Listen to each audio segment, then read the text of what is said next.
All right, what's up, everybody? Time for Roundtable Episode 6. Exciting week in development. We've got a couple guys here. We got Jay and we have Eric. Jason and Colin are busy hammering away at some development, which Which we I, like. We like them to be up their eyeballs in the code. they were actually, fuck that guy. I'm not going on video. You guys do it.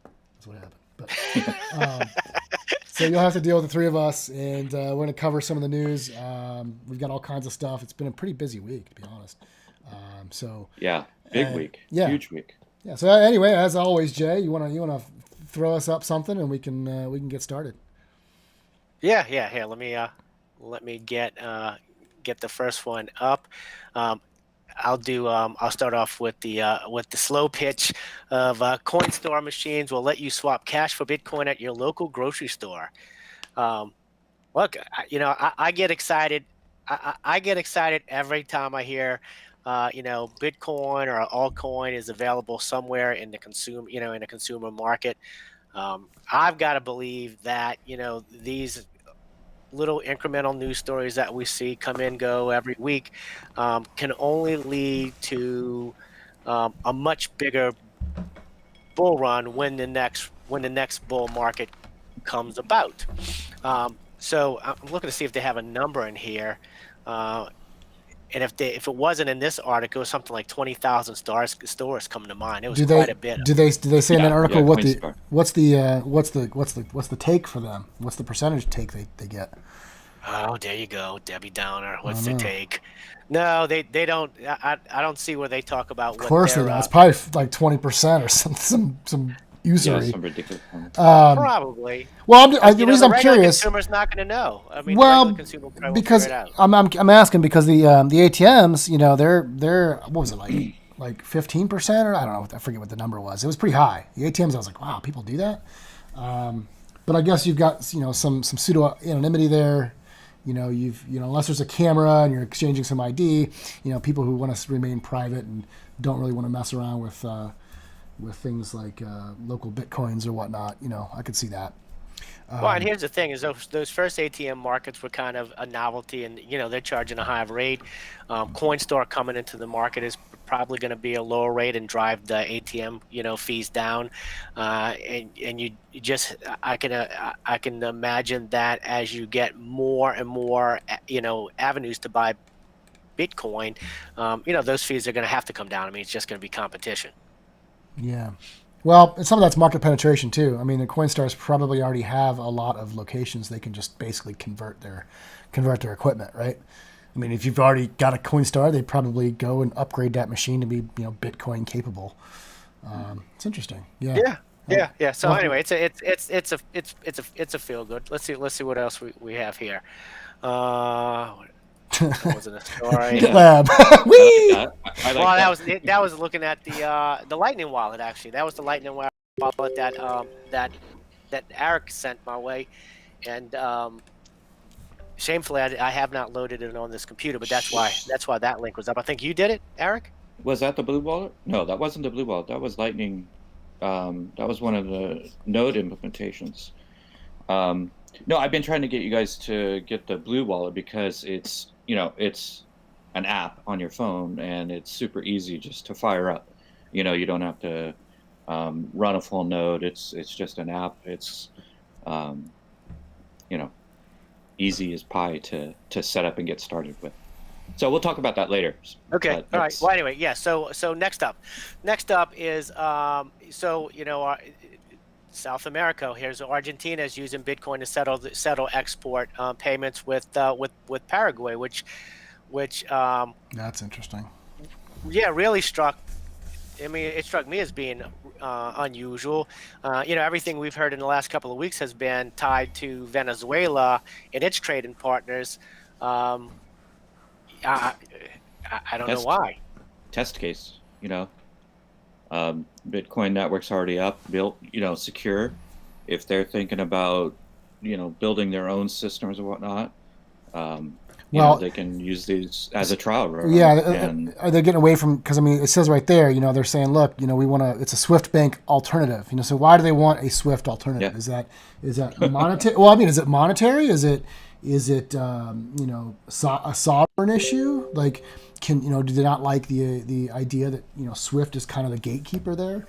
I'd be curious to see what the true impetus was to look at the alternative, because that gives you insight into why anybody else would do it. Like I totally understand why a completely failing country, would want, if you don't have faith in your own country's fiat, then I would understand that. But this is, this is a different case, right? This is them saying, well, we kind of want to transfer our money a different way, Well, cool. Argentina, I thought, has always had a pretty strong Bitcoin community, and all it takes is one influencer to get into government, and start selling, the government on crypto, and voila, we have them doing test runs for what was it, agricultural trade.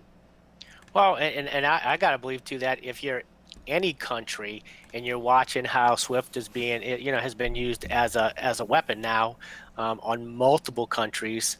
Some of that may be questionable, some of it may be justified. I think it's good business and good due diligence to make sure that you have an alternative way to transact, money and trade outside of that tool. Right. Yeah, sovereignty. Yeah. Yeah, and like I said, I'm not aware of I'm not familiar with the politics of Argentina. We don't hear anything about it, but maybe. Well, they've been struggling they've been struggling for a while. I mean, I used to follow. There was a guy. I went through a doomer phase for a while, so I was around like 2004. I kind of researched peak oil, and once I realized that, I kind of went into this whole fucking rabbit hole of, oh my god. Everything's finite, and it wasn't like it wasn't like guns and all that, but it definitely made me think about how sustainable I was. Anyway, point was, there was a guy I followed called Ferfal, Ferfal, and he would blog about his time in Argentina, and there's certain things that kind of stuck with me, like he would talk about like living without money essentially, because the currency was worthless. And things were kind of in chaos. And he would, for instance, what's kind of cool. So check this out. So, let's say you have a lot of money and you would have bought, say, gold bullion, right? Let's say you decided to buy, 30 ounces of gold eagles. Okay, great. What you have to buy bread. What do? Like, do you trust a guy to make change for you? Or does he trust that you really have a solid ounce of solid gold? And so he said he had much better results. He wished he would, instead of buying the bullion, he would have bought a bag of like junk jewelry, like your 18 karat, your 14 karat gold bands, chains, because the links come apart. That stuff had a better tradable currency value than pure bullion did. Really? Yeah. Nick Szabo's talked. Oh, go ahead. I was going to say Nick Szabo's talked about that. I think the chain links, the gold chain links, and how they were used as money long time ago. It's like that. It's fungible. It was just better. It was just easier to use. And so you think about that in terms of crypto, and like, okay, we already have this ability to chop it down into smaller parts. But if you are divesting, and let's say you should never have all your stuff in one basket, right? If we have a Carrington event or something, and half the planet loses power permanently, then yeah, you're going to want something that's your crypto assets would be pretty useless if you just went through a solar flare. Something that would actually yeah, fried all your. Well, yeah, you figure the Carrington event, that was what, 1830? I mean, that actually melted telegraph lines, like it was enough that it actually melted, because the longer the wire, the more it could, accept the flare. It would absorb it, and it actually would melt them. So, I mean, definitely can happen. You can't predict it, but yeah, that would do damage to some Bitcoin. Let me tell you. Well, I tell you what, I get advertisements from this company all the time, and their angle is just what you said, which is they sell 24 karat gold jewelry, platinum jewelry, silver jewelry. Right, but is it stamped? I mean, if it doesn't, I guess that would be hard to do. It's because it's like the thing with the rings and things. Usually, a ring is stamped, on the inside with its quality, and it's small. So like this stuff, okay, cool. But how, if you were to give that to me, how do I know that's gold without, knowing how to do a displacement test or, Well, it doesn't matter because you just said that the guy had the better trade value came from, well, jewelry, right? junk, like junk jewelry. Those are all, is that 24 karat? What is that? Yeah, that's 24 karat. Yeah, Well, that's like that's not junk. You know what I mean? Now it's small, but I guess as long as it's stamped, and it's easily divisible. I don't know why we're on a gold tangent now. there's your chain links that you're talking about, right? Well, there you go. Nice. Yeah. Northwest Mint used to sell like they sold rounds that were already in fourths, and they were like kind of scored, so you could actually cut them, and it'd be easy to break them into smaller pieces if you wanted to. That was kind of the idea. Yeah. So anyway, something to think about. Yeah, crypto's amazing, but if you're trying to secure your wealth, there's lots of ways to do it. Crypto's one. Now we talked about how it's hard to travel with your gold or your silver. They want you to declare that and all that. You can't put your gold in a brain wallet. So, there's that too. But anyway. That's true. All right. Well, moving on. Will the real JP Morgan fans please stand up, right? Jamie. Oh my God. All right. So this news didn't bump the market either way, right? We didn't see the market bump of it, but JP Morgan now with stablecoin. Actually, who was it? Bloomberg was saying that the announcement of the JP coin gave Bitcoin the bump. Please. It's like, oh, really? Yeah, explain that one to me. Yeah, right. Well, and here's when you start, what they announced was one thing, but when you start digging into the details of it, this appears to be a centralized coin.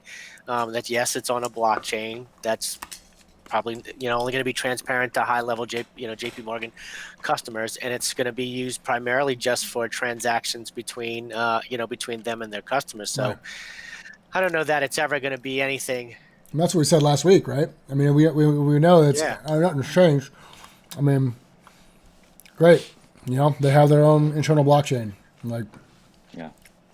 So no reason to really get excited about it. I think everybody's just having a good time, just ripping Diamond over it. But is he on Twitter? Can we troll him? I bet he's not. It's probably some poor intern or something who has to have his Twitter account.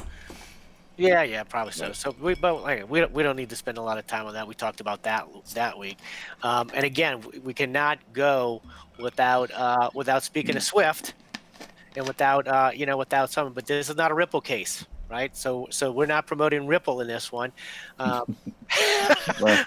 But look, so this is Ripple. this article is really interesting, right? And when you dig into this article, it gives you the history of how the dollar became the reserve currency, and then IBM, IBM. Who knew? They're sort of like the computer of all banks. Their 50-year relationship with all the banks.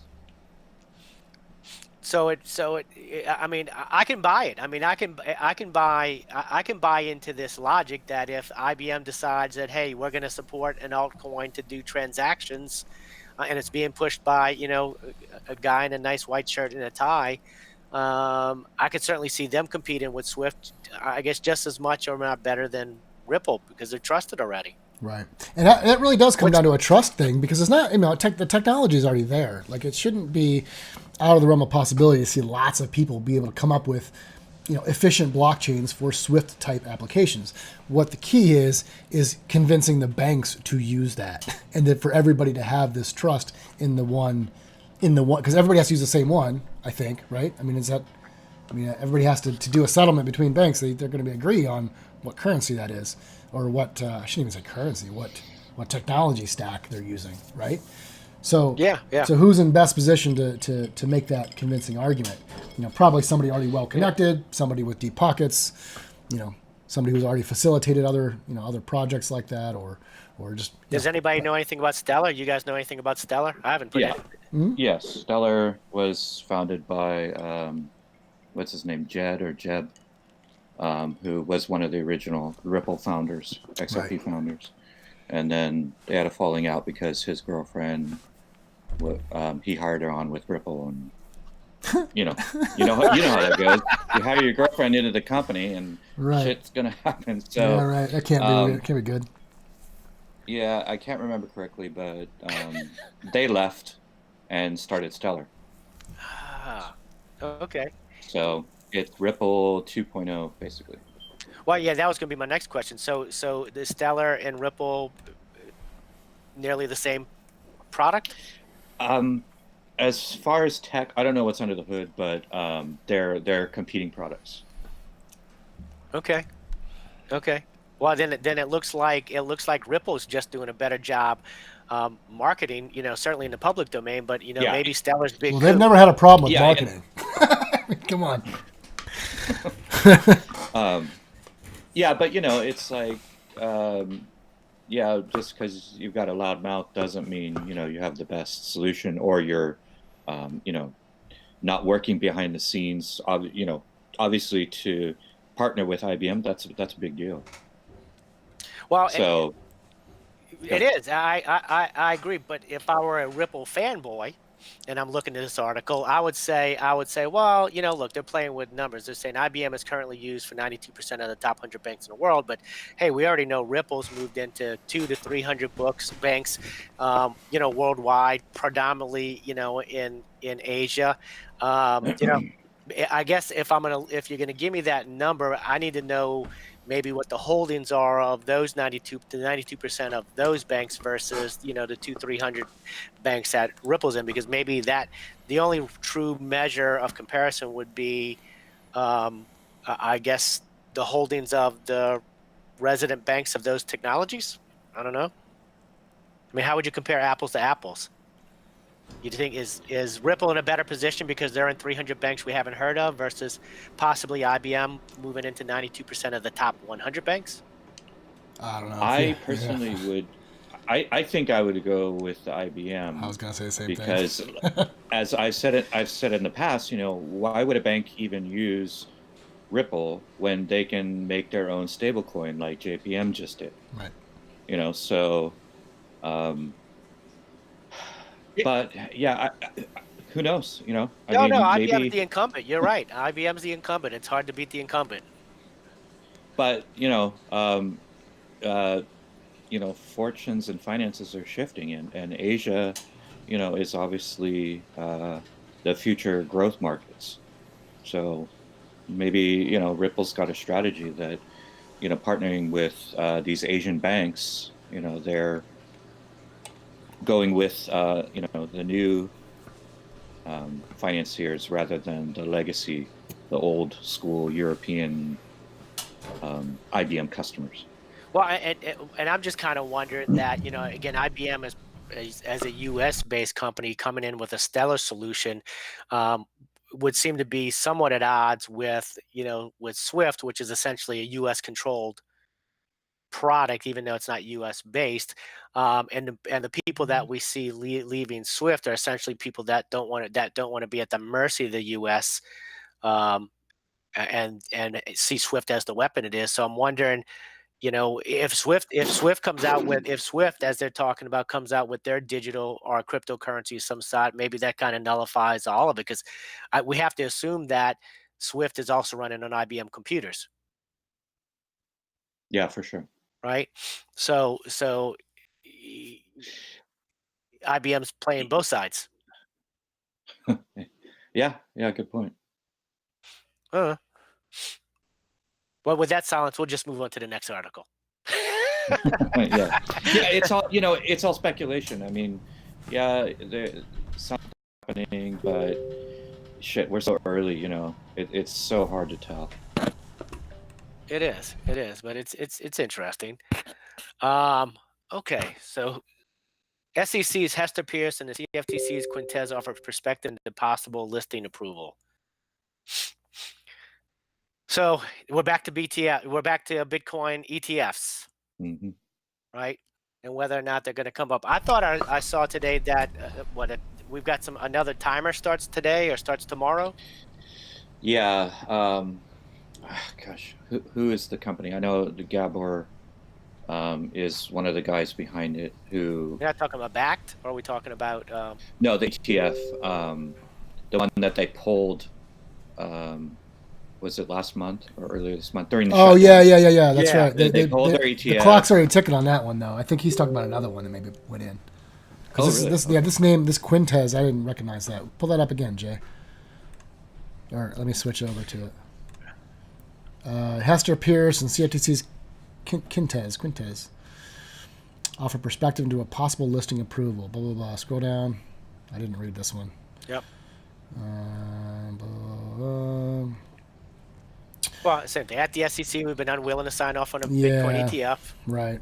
My concern about is that the area looks like it's a little bit merit-based approach judging the underlying Bitcoin markets. I mean, that's, there are That's lots the of same. markets that aren't regulated. That's right. That's the same argument that she's been bringing up for a while now. It's like, look, just because it can be manipulated doesn't mean it is, and we haven't applied that same thing to other commodities. So like, who's the gatekeeper? Like who gets to make that choice? And the SEC is really about fraud, and yeah, I guess manipulation comes into that, but hey, do them all the same.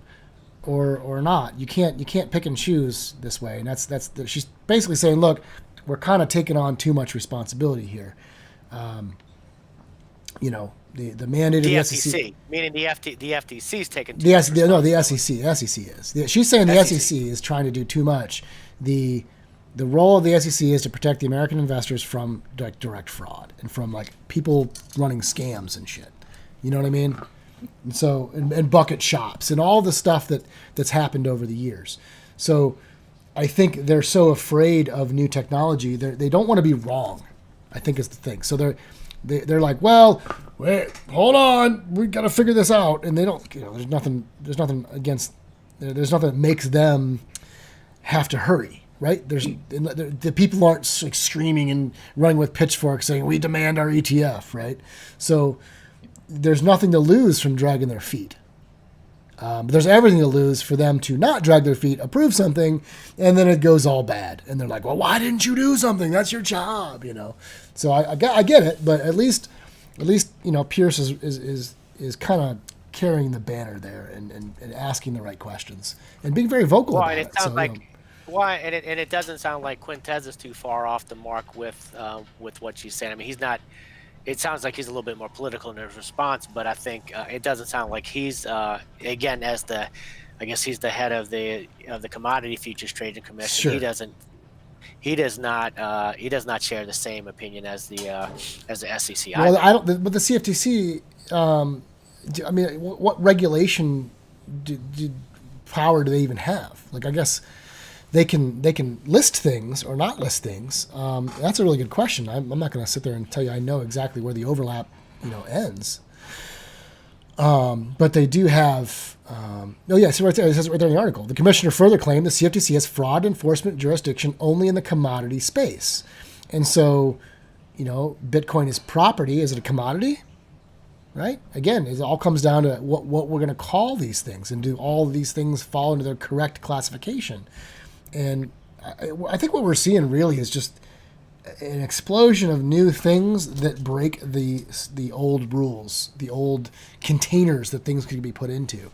And there was another article I wanted to bring up where Hester Pierce was basically saying, look, the Howey test may not even apply here, and that's always one that, when we had considered, tokens and stuff like, what's a security and what's not, we read all about the Howey test and how does that apply? And, because that's all we have. we don't have any other clear guidance here, and it's like, do these things really still apply? And I guess for now, yes, because there's no other case precedent. But there needs to be better clarification. I'm glad they're at least bringing some of this stuff out there. I'm not sitting there waking up every morning and checking the news if an ETF got approved, right? But at least the conversation's moving forward, and we know these aren't a bunch of neo-Luddites that have zero clue. I really think this is very much a CYA kind of situation, in my opinion. Well, and that's what I was going to go. I mean, if the exchange decides to say, we're gonna list it, we're gonna call it a commodity, I mean, what's their what's their liability with taking that position and moving forward with a product like that?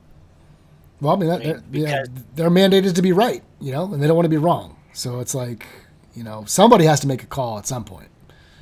Right, exactly. Somebody has to do it, and does it functionally change, what happens afterwards, right? I mean, I don't think so. Well, and they're going to have to deal with a whole other slew of issues when they start talking about, tokenizing real estate, tokenizing other securities, like what, all of the ICO stuff, like all of these things. It's an amazing revolution, and again, I think we touched on it before, but it was like, this is a changing of the guard. If they allow this to go through, the guys that used to be the gatekeepers of VC lose that ability. They're in this special club where they get to just you have to you come to them and you grovel and you say, I've got this best idea, and he says, okay, cool, I'll give you $2 million, and I want 40% of your company. I'm like, okay, I'm shedding tears. Oh my gosh! All right, well, good enough. All right, so let's lighten it up here. Everybody saw this, huh? Yep. Yeah. Which is kind of cool. I actually saw I think it was a fake Vitalik tweet going around asking if he could get Ethereum on some there. free F. Yeah, well, no, get Ethereum on the keyboard, and Google basically responses Google doesn't recognize Ethereum.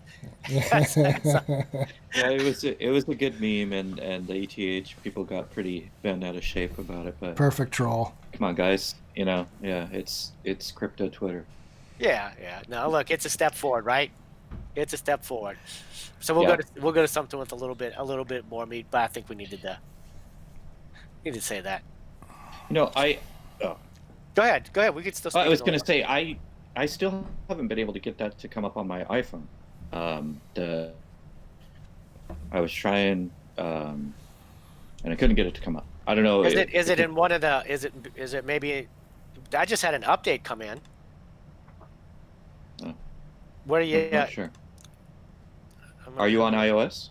Yeah, I'm on iOS. Let's see. How do I get? So it's the $sign, right? And you hold it. Oh. See, but nothing happens for me.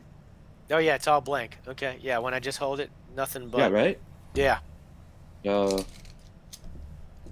Yeah. We'll figure it out. But I thought it was only Android, but looks like it said in the article iOS. But anyways, we can move on. No, well, they show a picture of Apple phones up there. Oh man, I'm heartbroken. I don't have. I know. All right, moving on. How can this not work? I'm missing my icons. All right. Yeah, it's my D. Yeah. Hey, I pay good money to Apple for this stuff to work right all the time, every time. Sure. You know what you need? You need the iPhone 12. See, in that case, you get that, and then you'll have your just upgrade. That's all you got to do. They'll just get the Samsung, the S10s. Yeah, right. You know what? When you said iPhone 12, and this is not meant to be political, but just because it made me laugh, as I saw a Trump tweet today where he was saying, he goes, we need to get 5G, and we even need to get 6G, and turn the volume up to 11. And I think he was just like a half a second away from tweeting. We should go all the way and just jump straight to 10G to beat everybody out, right? Basically talking about competition. But I don't even know. I haven't even heard of 6G yet. But we need that. We need to get there before everybody else. Well, it doesn't matter. Apparently, we're all going to be radiated by 5G, so. Right. We may not ever get. Well, hey, 6G. Here's the advantage. See, once we have the big wall, you can put all the antennas like on top of the wall, and then they just broadcast. So the Southwest is going to have like really good coverage. Yeah, but it's still only going to go like 30 feet. Right? Now in the tunnels underneath the wall, the coverage isn't so great. But on top of the wall, it's all good. Right. So, all right. So, NEO establishes U.S. foothold in Seattle, mission to become #1 blockchain by 2020. I'm like, really? Yeah. What's this about? I didn't get a chance to read this. Yeah. Well, it was a NEO conference, right? The founder, is basically here's his North American vision, right? He wants to have the #1 blockchain, and I'm not up to date know on the what that Neo tech. means. The last Yeah. time I researched Neo, I mean when it first didn't it used to be something else and they changed the name? Was that Neo Yeah, it that did was that? ant shares. Yeah, it was Anshares. Okay, so I Yeah, it had was ant Anshares, shares. and I made pretty Right. good money trading that, and then it switched over. I'm like, Yeah. sweet. Um, but when I researched the tech on it, because of course I'm trying to figure out why it was mooning at the time, like everything else, and it seemed okay. Like I mean, my recollection is it was like, oh wow, this is pretty cool stuff, right? It was the Chinese. I don't want to say the Chinese EOS, right? But it was like it seemed like it was Chinese pretty. Ethereum. Chinese Ethereum, yeah, okay. So it seemed like it was pretty solid. So, I'm not surprised they're going to come out and try to make claims like that. But Well, and he puts it in Seattle. There's some intimation that it could be with Microsoft, um, because they're in Microsoft's town. Yeah, Uh, interesting choice to go to Seattle rather than Silicon Valley. yeah. Um, so maybe this is foreshadowing or forecasting future partnerships. that's Look, a we good were just point. talking about IBM and Stellar. Is there a reason for Microsoft to partner with a coin? I'm hard pressed to believe There it that is. Microsoft has plenty of their own, resources. So like, maybe if they want to get a jump start, to be honest, I would say Microsoft would be more likely to try to absorb somebody, a firm or a Well, Yeah. group. here it Right? is, right? Neo selected two former Microsoft executives to lead the U.S. initiative. So Neo selected. I So thought it should be the other way around. Interesting. I thought actually Microsoft had its own blockchain too. Do they? I wouldn't. I didn't know that.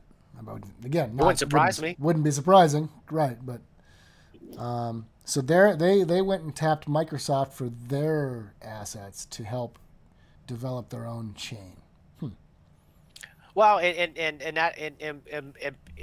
again, they don't speak directly in that, but you just have to wonder if there's some investment. Is Microsoft a heavy investor in Neo possibly? In terms of future partnerships. I mean, why Microsoft? Yeah, true. Well, I mean, it's still a global economy no matter what, and so why would blockchain be excluded from that? Um, you know,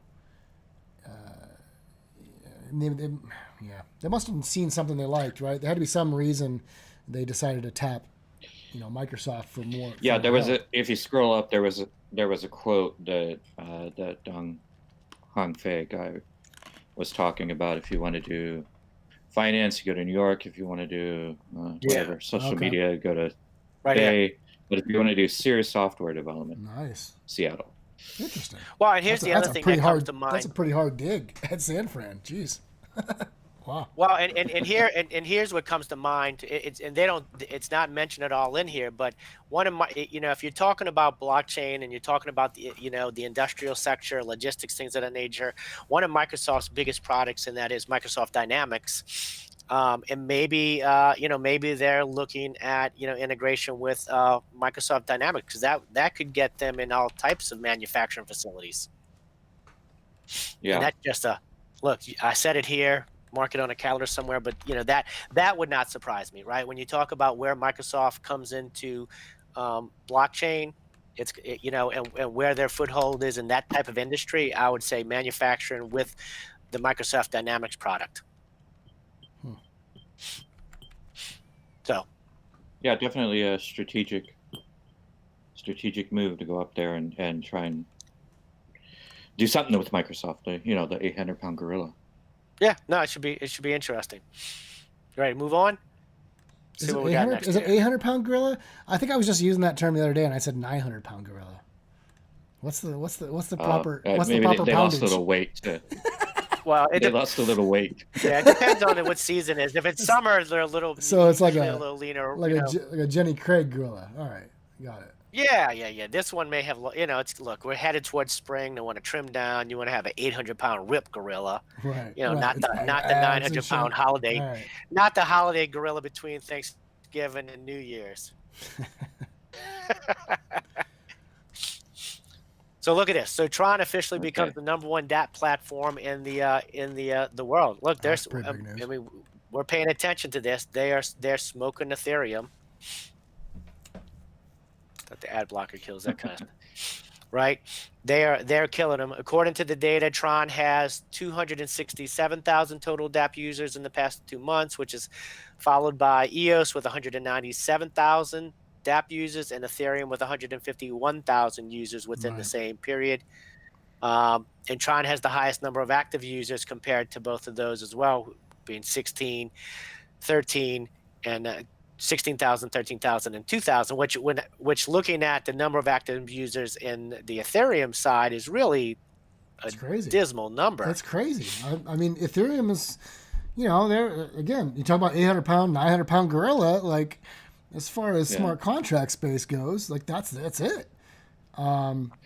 That's an interesting claim, and those numbers right there, because I was under the impression that Steemit has quite a few DApp users. I don't know. They're not all. I mean, if we look at not like on that App list, Radar son. someplace, Yeah, we need to look at DApp Radar. Now for next week, huh? Oh, you want to look at it now? Go look it up. no, I'll bring it up. Some live research. Yeah, because I was looking at one recently, because the Steemit people were talking about, we have the most users, but they left Tron out of the numbers. It was between EOS, Ethereum, Right. and Steemit. But Steemit doesn't. All right, so we don't. Steemit doesn't. So where can we see Steemit numbers? We don't even get Steemit numbers on this site. EOS, and Tron DApps. Oh, wow. All Well, right. maybe we don't dig into it today. Like Jared said, we'll save it for the next episode. Yeah, we could But probably do I some think actual. it's kind of interesting. Sorry. Interesting that each of them leave the other off. Right. Well, that could be. I mean, Look, yeah, that's we good could dig into marketing. that. Why not? Sure. Yeah. Right. But speaking to what Eric said, that's just good marketing, right? You don't want to highlight the guy who's doing better than you. Yeah.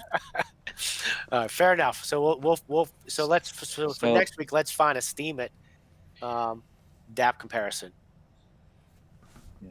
I'm looking at those numbers. Yes. So 267,000 users for Can you Tron. zoom that in a That's little bit? that's quite an accomplishment. There you go. That's easier to see. Well, and what I find interesting is that it's in the past 2 months, right? Why did they pick that window? 30 Yeah, days, 60 days, Sure. give me 90 days, right? Yeah. Clearly, the best numbers were for the 2-month window. So maybe Ethereum fell off because if you go back 2 months, right, you're basically at the end of 2018. So maybe something happened in all of these environments that caused Tron to spike up and some of these other applications to strip down. Because with Tron in itself, its big push probably came along with the BitTorrent marriage. Right. I don't know, maybe, but again, we know that it's from other projects. Like it seems like that's actually a pretty well built thing to develop on.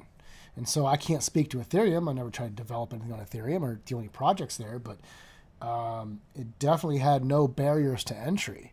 And so, and that's even without, with very sparse documentation. I'm sure if I wanted to go develop something on Ethereum right now, you take your pick of tutorials and sample code and all the solidity. The other advantage that Tron has is that the contracts written for Ethereum can convert to Tron pretty easily. It still uses Solidity, right? So there's like tools and things that you can use to transfer your contracts over. So I'm sure it very much is a child of Ethereum. It's not like some brand new thing that just got created, right? It's like another evolution. It's this guy's, well, I'm sure it's a team's vision of how to improve an existing product.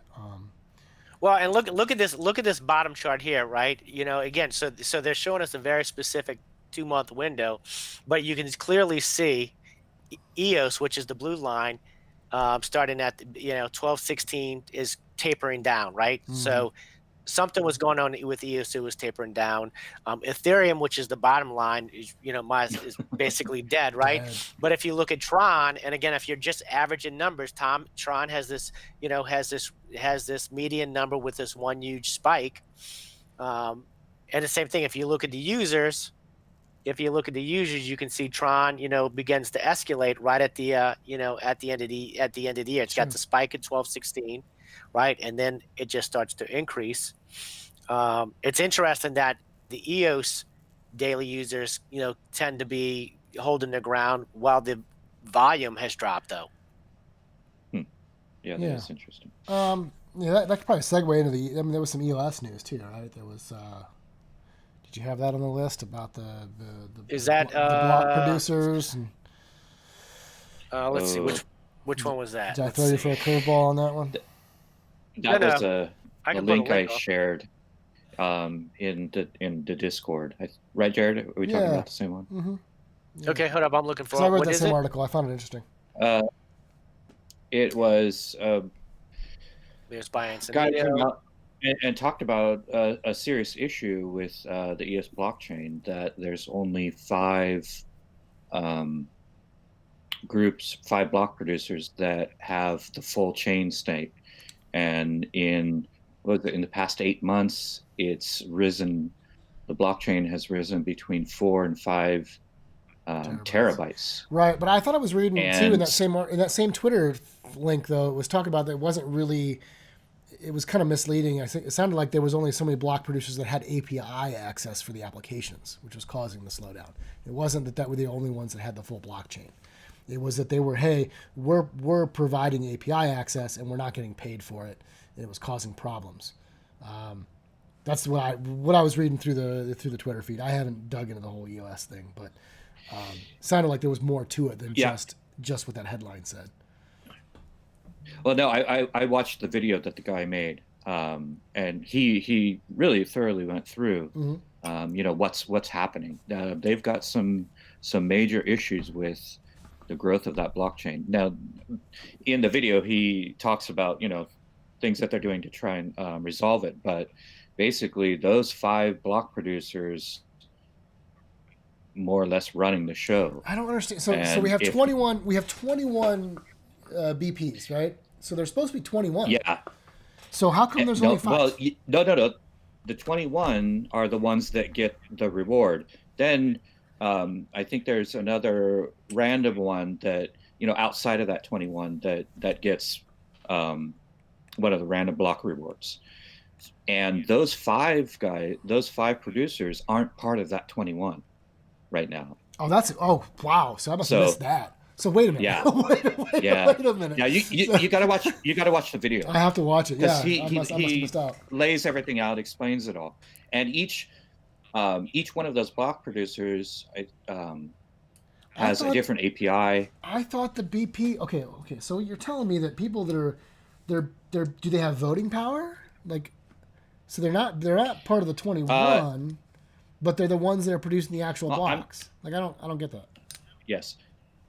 I'm not 100% sure exactly how EOS's DPoS works, but I'm more familiar with Steemit. Okay. And how the voting system, et cetera, works. No, I imagine they're the same because Dan built both of them, more or less. Right. Man, I am struggling looking for that article. Come on, dude. Do I gotta go help you out? Here, let me. Yeah, let's both help you out. Just go into our Discord. Yep. Scroll up a little bit. You'll see the link to that guy's tweet. On the it's a tweet on the general channel. Yeah. Yeah, it's like, dude, it's really close. It's right above. It's like 2 pages, like half a page. I got it. I got it. You went way too far. Digging deep. So click on the EOS Weekly. All right.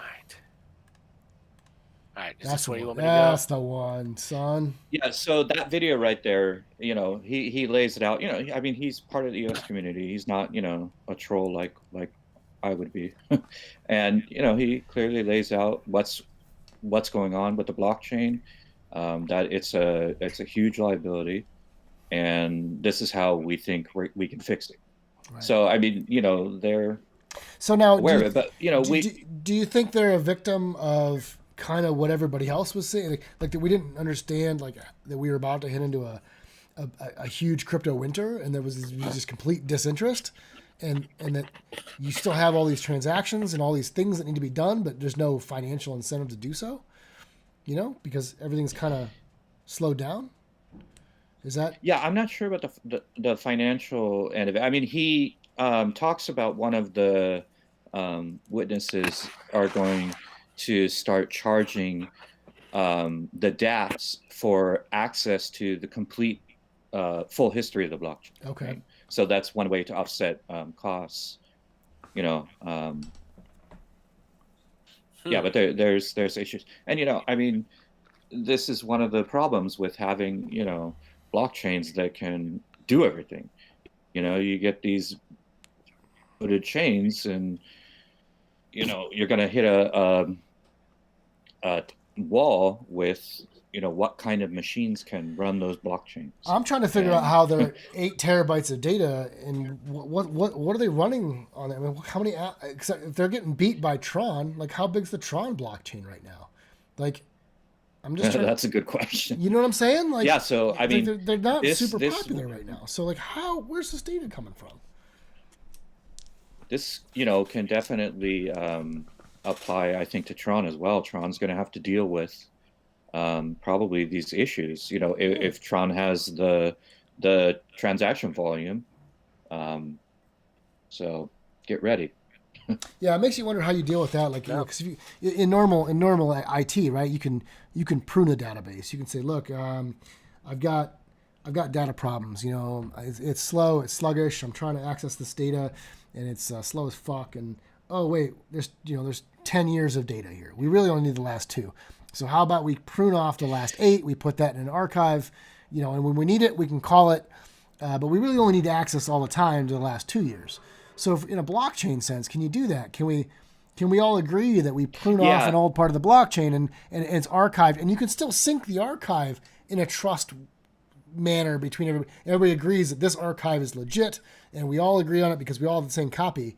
And then when you need access to these old transactions, you can still do it, but the live chain is like a newer version, that's pruned off, Yeah, and he goes through all of this in that video. Talks about sharding be a possibility. Sharding, that's a good word for it. Yeah. That you said it's 80-20, where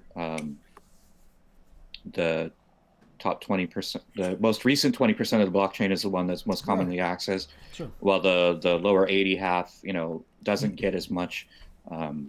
You need to know it's there, and you need to be able to trust it, and that way. Because now here's the thing: are you breaking the chain? Like when we talk about longest chain, like if you break that, like does that now somehow delegitimize your current one or whatever? We talk about Bitcoin being the longest chain or whatever. Bitcoin doesn't have that problem right now because we're not running dApps on Bitcoin. But I wonder if there's any implications there, like by pruning it off. And I'm speaking out loud. I haven't done any research on this, but I've dealt with regular databases and I know how that works. But I can't imagine it's super different with a blockchain. It's a distributed database, right? Same kind of thing, just spread out. Yeah. Well, I mean, I'm obviously not a blockchain expert, but just pretend that's what everybody else does. It's fine. Yeah, right. Welcome to our blockchain expert, Eric. You can go ahead and start now. Yeah. Anyway. But watching that video, he goes through several of the possibilities, routes that they could take, and a lot of the guys are already on top of it. But it's a problem that was known. I mean, everybody knew that this would happen. You can't, have ridiculous amounts of transactions. The blockchain would get too massive. Right. And there's even talk about Bitcoin reducing I saw that reducing the size. Yeah, I saw that. Yeah, down to 300K or something. Yeah, I saw that. Yeah. So, anyways. Yeah. No. Yeah, I'm just digging around this EOS site. the problem you're saying is the block producers. Well, the Yeah, fact there's that, only 5 of right, them there's only 5 that actually that are have the whole chain, right? The whole the whole chain. full node. Yeah. Can you see that on here? How would you Well, know? here's the thing. They get paid, Um, but they get paid for that. The way I understood it was these 21 block producers got like, financially incentivized to yes. maintain Yes, they do. the full copy of the blockchain. So why do we have 5 that aren't even part of that 21? Yeah, good question. Like that blows my mind. Like you got what they raised like $4 billion or something. 4 billion. Are Yeah. you kidding me? Like Yeah. you can't maintain a copy of the blockchain?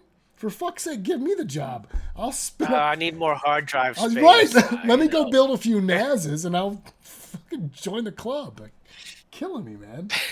It's crazy. Well, look, it's definitely something to follow. Yeah, for sure. All right. Yeah, to see, they're going down the road. I think Ethereum is going. They're trying to come up with all these different ways to resolve it, and it'll be interesting to see, what the outcome is. Yeah, how they fix it. Yeah. All right, cool. All right, Japan's largest online retailer might consider. Yeah. What do you know about this, Eric? So that's Rakuten. Rakuten is basically the Amazon of Japan, even though Japan, we have Amazon here as well. And I prefer Amazon here. So does my wife. But yeah, so Rakuten is going to be updating their mobile wallet on your phone, smartphone. And there's a lot of rumors that they are going to be implementing at least Bitcoin into that update. Possibly other coins as well, but we don't know for sure. So that's coming out in March, and that's a huge deal if they do that. I mean, that would be like Amazon implementing Bitcoin, into the Amazon app on your phone. Yeah, big deal. And it should be. You should be. You think that's? Do you think that's driven? I guess just because Asia is more in tune with cryptocurrency than anybody else, right? I mean, do you think Oh, for sure. Amazon and Asia will accept a crypto payment, and we just won't see it in here in the U.S. for a while? They're going to have to. Actually, one of the guys mentions it in the article. Talks about Amazon. They're going to have to, follow suit. They're going to lose business if they don't. Yeah, they're going to be left behind. That's great. That's great. Yeah, so there's lots of development going on over here. Mitsubishi UFJ, is that on the list, or did we talk about that last week? No, I don't remember that. It wasn't last week, and I don't see it on this week's list. Yeah, Mitsubishi UFJ, they're launching their own stable coin sometime between now and 2020. Basically, everybody's doing this big push over here to get everything done before the Olympics in 2020. They want to have, all of crypto integrated, for the travelers coming in, because traditionally, the Chinese tourists who came to Japan brought Bitcoin with them, to use over here. So Japan was really quick to adopt Bitcoin, as a legal currency, and then the market took a dump. No. Well, but here's what you're talking about, right? Right. Here's Mitsubishi. But the development kept going on behind the scenes, and here we have Mitsubishi coming out with their own coin, Rakuten. Wow, I didn't know. No, that's all news to me too. When Mitsubishi getting their own coin for what? Like to transact in? Like Ask Jesus JP Christ. Morgan. Yeah, right. Like You know? what are you gonna do with this? Like, oh, we have our own coin too. Like, okay. Well, I mean, look, they're just saying planned stablecoin will be used for shopping and remittances at no cost. So they're gonna set up the incentive for them to use their cryptocurrency over, I guess, using Okay, but like all these some other bank card. all of these stable coins are still like deriving their value from a fiat currency. Like it doesn't make any sense to me. Like I know I'm beating a dead horse, but like here we issue this digital asset that's based on the value of this fiat asset that we print. Well, maybe as the consumer. Well, again, Okay. think about it as the consumer. As a consumer, it doesn't make sense to us. But if you're in the banking industry, It makes even and less you can change sense. to a you can change to a cryptocurrency with a triple ledger. I can lower my accounting costs if I can get my We already have customers to utilize. we already have digital banking. So like what? The Swift cost? Like what where's the cost? You know, we already have there's a banking system in place. It's all Well, digital. I mean, right, but it doesn't exclude the accounting piece, right? If you can do this on a blockchain, you can lower your accounting costs because okay, now you're I working feel on you. an immutable ledger, Okay, I got that. Yeah, right? that makes That's the sense. whole. That's the Sure. whole. Yeah, Yeah, that's a good point. yeah. They're gonna put some accountants out of work. Yeah, and there's probably less friction. You know, I'm sure there's a lot of benefits.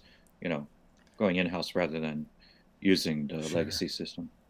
Yeah, Okay. no, Yeah, well, when I got into started when I got it started really looking into blockchain at the beginning of 2017 as a latecomer, one of the things that I had found early on is they said by, 2020, 40% of the accounting jobs could be essentially hey, and I told you unnecessary. there's whole swaths of industry. Put out a smart contract. Like I said, the title agency business. That should be gone. We don't need a title agency. Why?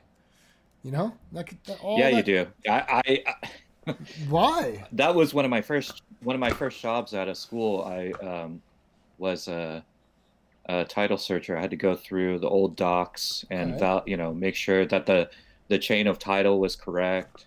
Right. Well, you said it right there. Chain of title. So why do I need an agency? Like, let's say we start to switch over, and I know there would be a period where it's weird, right? Because you'd have to like get things onto a chain. But once you've rubber stamped a title and you put it onto a blockchain, at what point do I still need the title agency?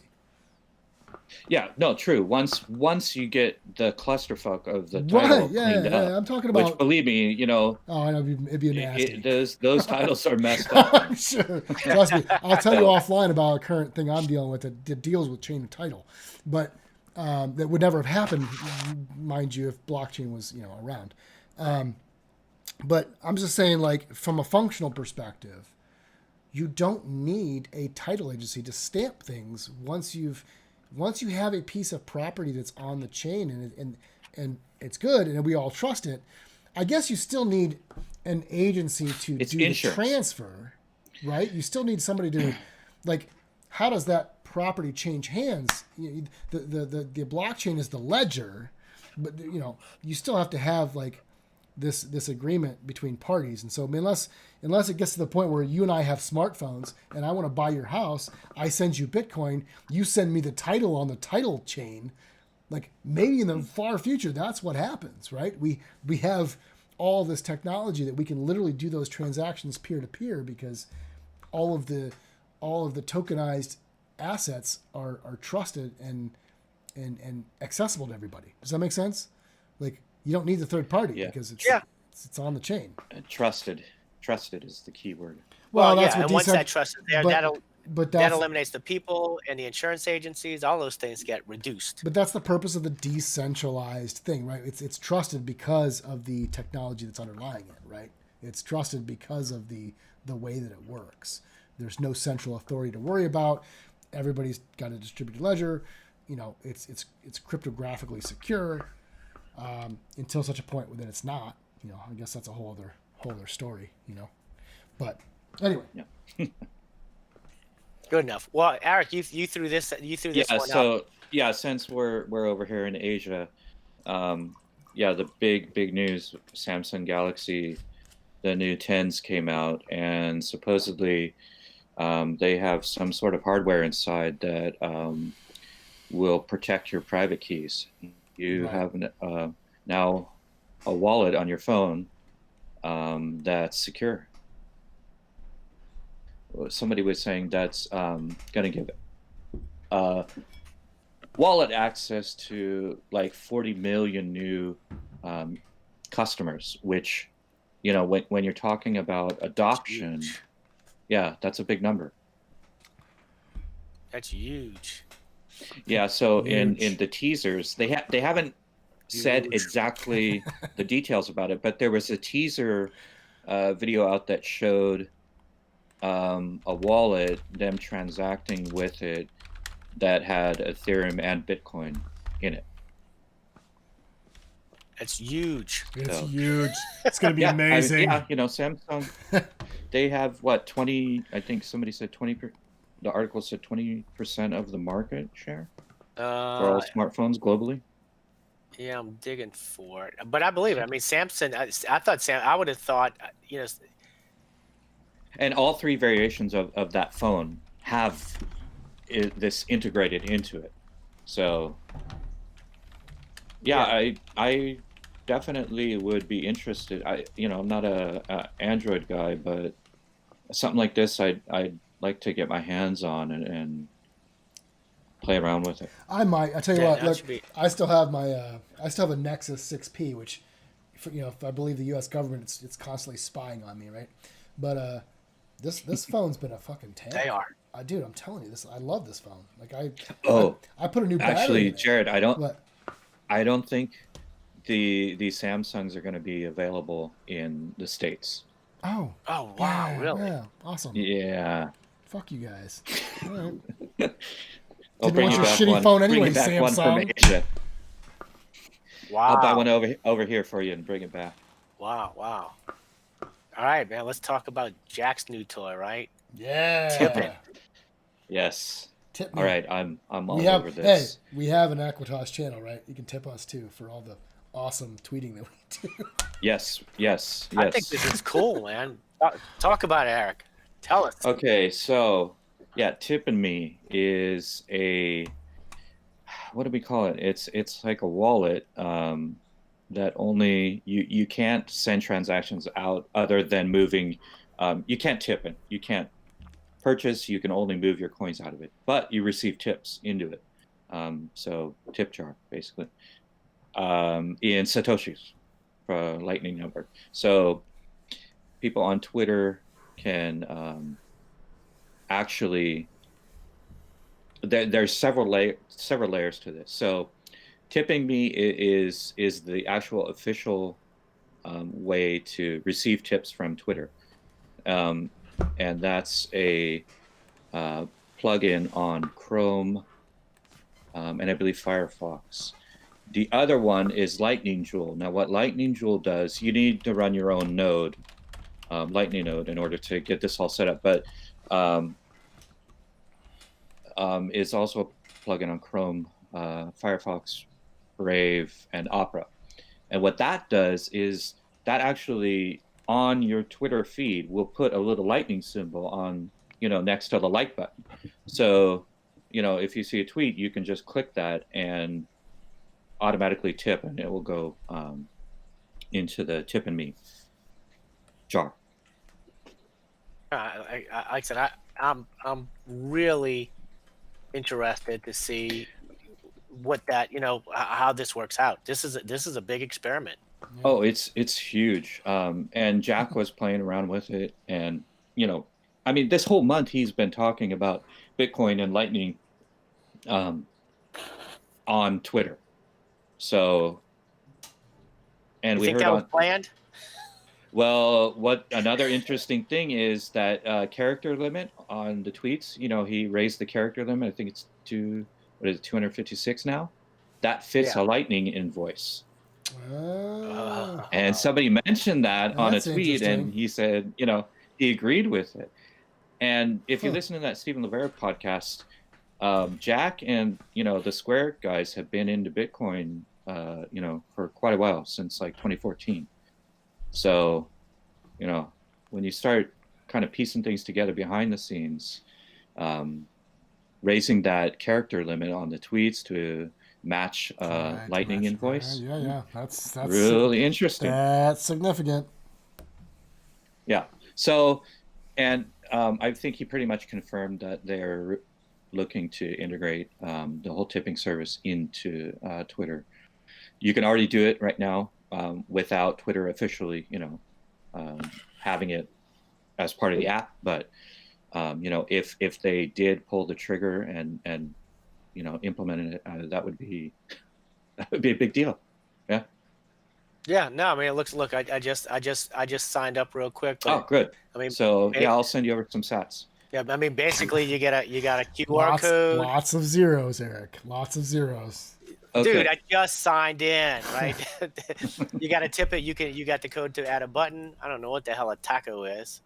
It's got Oh, meat so in the it. It's got, tacos are, it's got like a flour outer. Oh, sometimes so you it's can tip the servers. Sometimes it's corn, Yes, sometimes it's tip the flour, server and you for put like tacos. you put meat in it and like lettuce and cheese, and then you eat it. Oh, Yeah, right. we should do Chicken this. taco? Yeah, well, We seriously, should do this live right now. what is a taco? Here, I'm gonna open up. I'm gonna open up my Blue Wallet. Go ahead and pull up your QR code, Jay. All right, can you see it? Yeah, let me see if I can scan it. This reminds me of that newscast where somebody held up. Do you remember that? Where somebody held up a Bitcoin. This is live, folks. Somebody held This up a is live. Bitcoin wallet and they stole it. It was like a Yeah. remember? Like, this is Bitcoin, and somebody's like, oh, sweet. Okay, Jay. Yeah. Go to your account at the top right. Click on your head. All right. Why am I not? Earlier, I was getting my tipping page. I don't want my tipping page. No, not the tipping page. That's the one you sent. you have the Satoshi. There it is. One I Satoshi. sent you a You sat. cheap One ass. sat. That's gonna be worth $100 Well, in the no. future. The point is that you can send a sat, over Right, quickly. Lightning Network. Right. I mean, I got right. yeah, There's no fee, for- right? Or little fee, right? 'Cause right. It doesn't cost anything. Yeah, So it's like- those microtransactions Mhm. are possible now over Lightning Network. So how does that here's work? the- So I guess you does could it have added a message. the Lightning Network? So what is it? We have it's basically a side. Is it a side chain technically, or what do we call it? Like It's a layer 2. so it's a layer 2, Second and layer. so it bundles lots of transactions together, and then settles all at once. What, weekly? How often do these things settle onto the main chain? Do we know? It only settles when you close out your Lightning channel. So you open up a okay. channel, you fund it with Bitcoin, that So is changes that- into that's Satoshis. up to the user. So you're in control of when the settling happens. and so you Okay. transact as much as you want for as long as you want, and then when you're ready to cash out, you close the channel and it broadcasts to the chain. I did not know that. That's I should great. have done some fucking research. Gotcha. That's pretty No, cool. I mean it's pretty simple, and as you guys just saw, it's fast, it's cheap, and I know yeah. you got a major hard on for Lightning. I know you've been hitting us with lots of messages. Well, I mean, Bitcoin's the biggest, oldest, safest, securest Sure, yeah. coin This out there. this is a big update, and I know that the major issue was there wasn't enough like Lightning compatible wallets. There wasn't enough people actually using it. So hopefully, these current changes, and especially things like Twitter, will help push that narrative and get more people to be Lightning compatible and understand what the power there is. Right, like that you don't need to wait 10 minutes Yeah. for your confirmation. Yeah, one of the big problems was that you had to run your own Lightning node, and obviously that's a major hurdle for the average user. They're not going to set up a fucking node, just to transact on Lightning. I mean, you can just use Bitcoin and not deal with any of that right. shit. I don't have time for this shit. Ain't nobody got time for that. But now, this Blue Wallet, it's a custodial wallet, so you don't control your own keys, but you're not dealing with hundreds, thousands of dollars. You're dealing with $20 Right. or what have you. Small amounts that if you, or for some reason they get hacked or whatever, and you lose, you're not losing out your Bitcoin stash. Yeah, look, it's a good experiment, and they can always change. They can change the amounts of things along the way. Yeah. So yeah, super exciting that this is happening, and that the CEO is supporting it and probably pushing it behind the scenes, you know. Pretty No, sweet. no. So I'm just going through the list. Binance Dex Testnet. Was that you, Jared? I guess technically. Yeah. So Binance went live with their testnet, and This I will be the was last one. Here. yeah I was kind of curious because I'm still trying to wrap my head around exactly the whole process. And so I made a wallet and I logged in, and I could see all the assets were tagged with a .b, because initially they were like, when I read the articles, they were like, oh, you can hold your own. You basically, it made it sound like you could hold your own crypto and trade on the DEX. And I'm like, well, how does that functionally work if I have a wallet with ADA or EOS in it?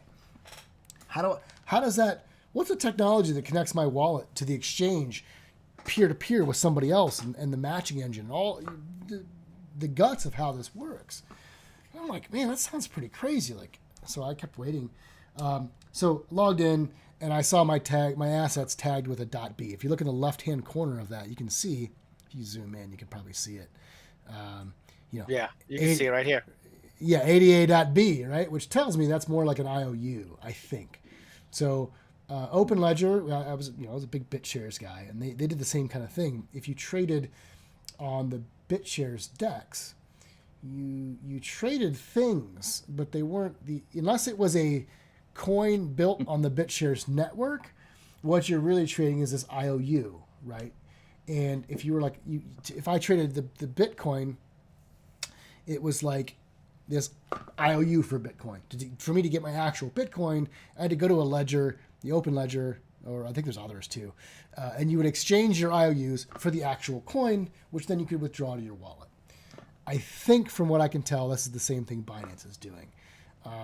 Obviously, volume is atrocious right now. Nobody's really using it, right? Some people connected or whatever. The good news is for Acuitas, it seems like the API is very, very close. I kind of did a cursory glance of the API stuff on there. It all looked really familiar. So I'm not going to be the authority on that. That's obviously Jason, but from what I can tell, it probably shouldn't be too hard to connect, into that, right? Because there's no translation. It's probably just different endpoints, and not rewriting API calls on the code side. But beyond that, kind of cool, I guess. I mean, I was kind of excited about it, but it sounds like it's not really a DEX, right? They're still controlling who can get a coin on there, further, right? I mean, there's still a gatekeeper there. Yeah. I guess from a liability standpoint, it's better. But this wallet I create, like it's a wallet of IOUs. I still have to go get my actual coins. Where do those coins live? Do they live on Binance? Like, I don't know. I can't get the whole shebang here. I feel like I'm dealing with not enough information. So I'm gonna keep watching it as it goes on. See if we can get more data. Maybe the data's out there and I just didn't find it. I don't know. But anyway, kind of cool, but kind of also kind of a black hole right now, as far as I can tell. Yeah. Well, I'm sure more news will come out as this moves forward. Well, you want to move on, or you want to kind of dig into this a little bit more? No, we can dig into it. This is the last one I have up. What you got? Dig. When you're trading on a normal exchange, you deposit your coins, and you're not really trading with those coins. You're trading, just. I guess it is. Random. Yeah, it's the exchange's IOU, right? Because they're the ones that. Yeah, you're right. Because you're not really trading. You're not exchanging the actual coins. It's a ledger entry in the exchange, which then you say, I want to withdraw. Yes. They go to their hot wallet and give you what you want. Right, and pay you out. Sure. So maybe this is some sort of smart contract where your coins go up, and everything's locked up. Oh, that could be. But again, nowhere did I see. Now, I didn't do any actual trading, so I don't know. But like, if I want to trade ADA, is Binance going to ask me for ADA, and I have to send that somewhere and get it locked up? Like, I don't know how that works. I didn't actually try to trade on the DEX. So. Oh, you didn't trade anything? No. I just kind of logged in and looked at it. I'm like, okay, what's this ADA.B? Like, oh, okay, I've seen this before, right? Well, but you used BitShares in the past, so how did they manage it? I mean, did you have to send in your coins to trade? No, I had BitShares on the network, and I bought Bitcoin with BitShares, and then I went to OpenLedger and withdrew Bitcoin. I took my IOUs that I got from trading, and I withdrew it. Actually, it's more than that. I actually used BitUSD, just to get even more in depth, right? But I didn't inject Bitcoin into the network. I traded. I locked Your up existing BitShares. I locked up BitShares for BitUSD. Actually bought EOS and then withdrew EOS from OpenLedger. Is the way the transaction went.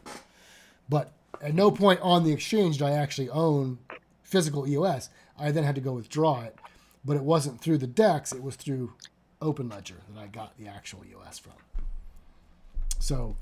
That sounds terribly complicated. Is Binance filling the role that OpenLedger had? I don't know. So probably should cover this maybe a little more in depth when I have more data. But yeah, this is all brand new, right? They just kind of say, "Hey, we got this stuff." I'm like, "Okay, cool," And I'm not exactly flush with cash. I wasn't trying to go like. And if you look at the charts, like there's no actual trading going on. It's kind of the books are all out of whack and. It's going to take a lot of time. And actually, it's testnet, so I don't even know if this is real. Maybe that's why it's .b. I don't know. But either way, I'm glad. Hey, look, they're trying. This is what they promised to do. They're going through with their promise, so that's cool, right? They didn't just go, "Yeah, we want to do." Yeah. And the other part of this too is they're going to move. BNB is going to move over to this new chain. So BNB will no longer be an ERC20. It's going to be its own actual chain. Yeah. So that's kind of a big piece of news too to think about. Yeah, that's good. What I have one more question. How similar was it? Was the Binance DEX to BitShares? Unfortunately, it was better. Like the BitShares UI has been atrocious forever, and that's one of those things where it's like, dude, it's so decentralized. There's nobody manning the ship, right? Maintaining it, yeah. Yeah, they are, but everybody's supposed to vote and come to consensus. Well, it's so decentralized. There's no guidance. Decision by committee doesn't work. It can in a utopia, but we don't live in a utopia, right? So that's why I wasn't so against. Why even say that then? Why even say that? It can in a utopia. Point me to utopia, Mr. Rogers. Dan built that as an experiment, right? He said, look, let's build this thing that's going to be totally decentralized, right? And then what did he go and build? Yeah. Then he went and built EOS, which was this new compromise. Well, we can't be totally decentralized. We probably need a constitution and we need, a voting block and all this stuff, right? Because he saw the problems with complete decentralization. And there's obviously problems with total complete centralization. So I think it's an attempt. These are all experiments, dude. These are all attempts to figure out like what the best way to do something is.